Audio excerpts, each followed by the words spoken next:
Born in 1952, Anneliese Michel grew up in the small German town of Klingenberg, part of a pious and highly observant Roman Catholic family.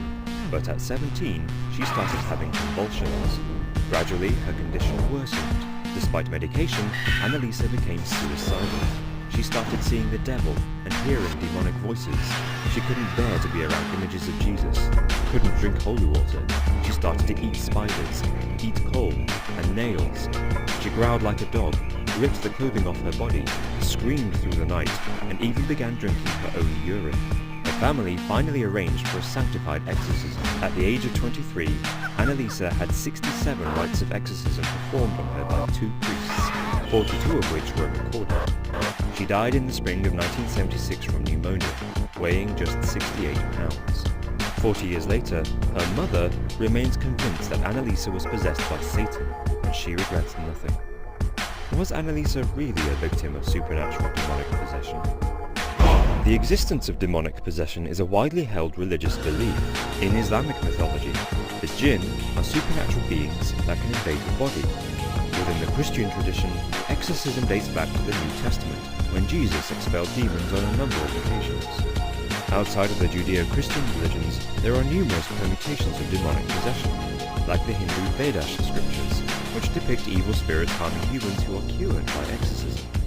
Despite the lack of scientific evidence, the 2005 poll found that 42% of Americans believe in diabolical possession.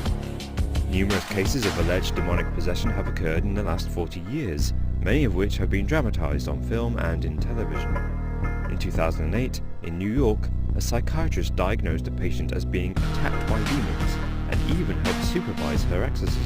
And that's a scary idea. In fact, exorcisms in the Western world are on the rise. There is now a papal institute for training priests in exorcism and deliverance, and every US bishop is allegedly meant to designate an exorcist. At least 10 official exorcists are thought to exist in America as members of the Catholic hierarchy, with 500 to 600 evangelical exorcism ministries, if not more. The Roman Catholic Church's efforts to bring exorcism back as a typical ritual has been seen as an effort to reclaim hierarchical authority. In an era where there are fewer people in the Western world becoming priests than ever before, having the ability to cast out demons is a unique and special power. The Vatican is also answering to supply and demand, better that increasing requests for exorcism are answered by sanctified priests. But exorcism can result in serious harm. There have been a number of high-profile exorcism-related deaths. For example, in 1997, a woman in San Francisco was pummeled to death while being exorcised. In London in 2000, a young girl was brutally murdered by her guardians, who believed her to be possessed. The majority of historical cases of demonic possession would now be treated as a form of mental illness. With the medical developments of social psychology, and a deeper understanding of epilepsy, schizophrenia, and Tourette's in particular, what once might have been considered demonic possession is now largely understood as a psychiatric condition. In 1999, the Vatican updated its guidelines on exorcism for the first time since 1614. Anyone requesting an exorcism must now undergo a preliminary medical examination. Whether or not demons are real is largely down to a question of faith. It is likely that if you believe in demonic possession, it will be a possible explanation for unstable behavior.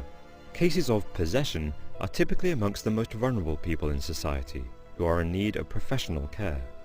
But life after death remains a mystery, and fear of the unknown will continue to entertain the notion of there being evil forces beyond our control.